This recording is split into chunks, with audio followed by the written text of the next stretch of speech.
Welcome to the Big Four Accounting Firms podcast, brought to you by big4accountingfirms.com. In today's episode, I wanted to talk about the Great Resignation.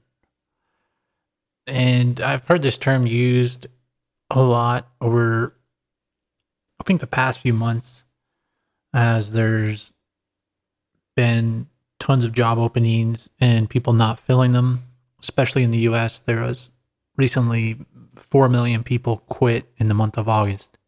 But it's been happening over the COVID-19 pandemic. And I was even reading an article about how at the beginning of COVID, companies couldn't downsize fast enough, including the big four accounting firms, where they started firing people pretty soon into the pandemic. But now that the recovery or the reported recovery is going well, that they're seeking to fill positions. And that's true in the big four accounting firms as well. But what I've seen in the big four accounting firms is that people are resigning as well. A lot of people at all levels are just leaving the big four accounting firms. And this is a pretty big issue and pretty big news in the big four accounting firms. And I think it's going to make the ability of people to earn more money or demand more money as they join the big four accounting firms or move between the big four accounting firms, because I don't think there's that many people that are eager to get into accounting.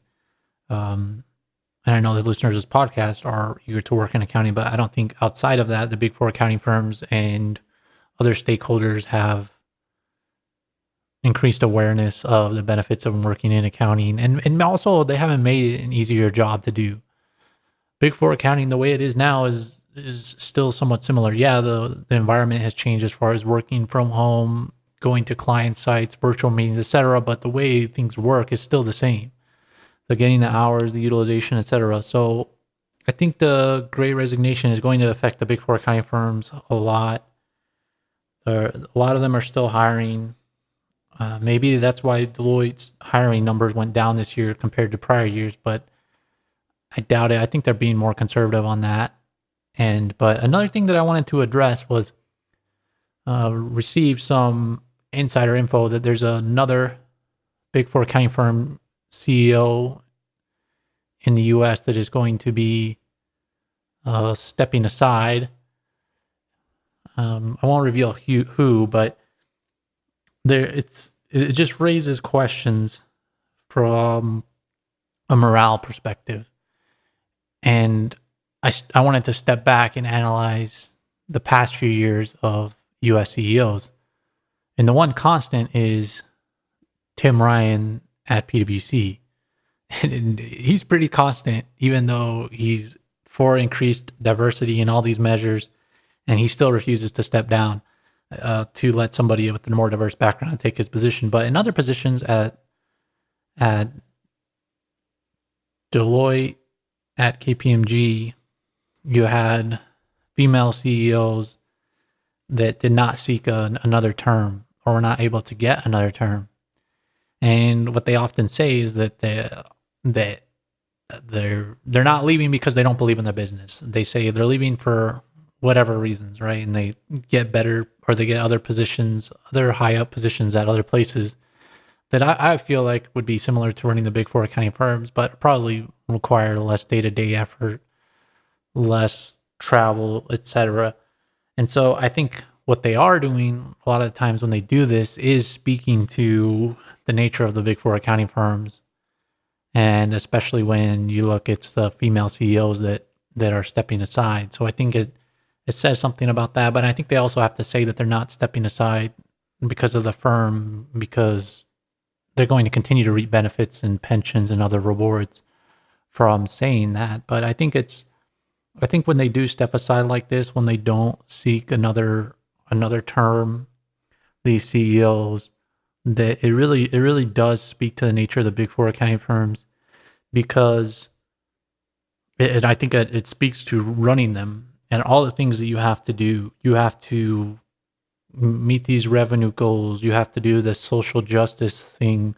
And I think that's probably another thing that pushes people out of the firms from the leadership position, is because they tend not to be very good at focusing on that. And then they don't realize that's part of the job. They don't want to deal with that part of the job. And I think another thing too could be scandals. I think having to deal with various scandals, but it's very interesting that we have these CEOs that aren't seeking additional terms. And I think the big four accounting firms are going to have to address this, because I think it's going to become pretty obvious as this continues to happen. And I think it's the job of the partners, the lower level partners that are below these people, and even the ones that are even at the global chairman level, to make sure that these do whatever it's possible to make sure that these CEOs don't leave the way they do, because it looks very bad. You can code it in political correctness, but it's at some point you have to make sure that they stay to raise morale.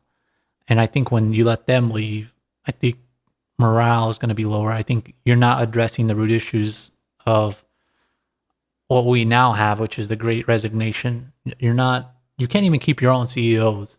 So what is that supposed to tell your employees about staying with the firm, about the ability to stay with the firm when you're reach the highest levels of compensation, etc., and you can't motivate these people to say? I think it speaks to all levels of the toughness of the position. Once they reach that top level, they say, "Hey, I've reached my goal, which is to go to the highest level, and I don't like my opportunities from here.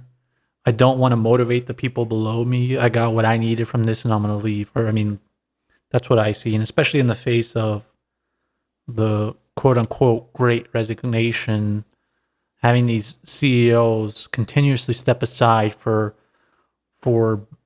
positions outside of the big four accounting firms, it speaks to people that, hey, maybe I should leave the big four accounting firms too. Maybe it's not cracked up to everything it's meant to be. Why should I aim for a higher position when people are getting there and leaving?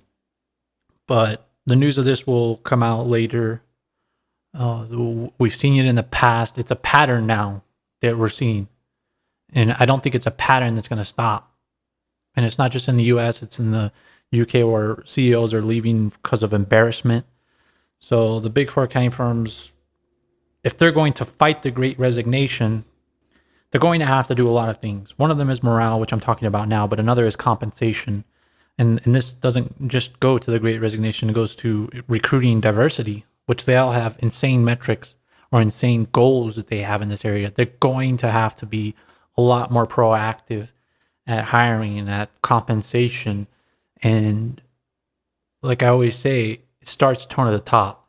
If they're going to prove that they'll be able to do this, then they need to keep their people at the top and keep them motivated and increase their desire to stay and to build morale, not to only build their own personal profile and resume, to build morale, to ask employees what they care about. When they say that their employees are their number one priority, they have to actually mean it. But that's the podcast for today. Subscribe to this podcast to get future updates and check out the show notes for useful links. Thanks for listening.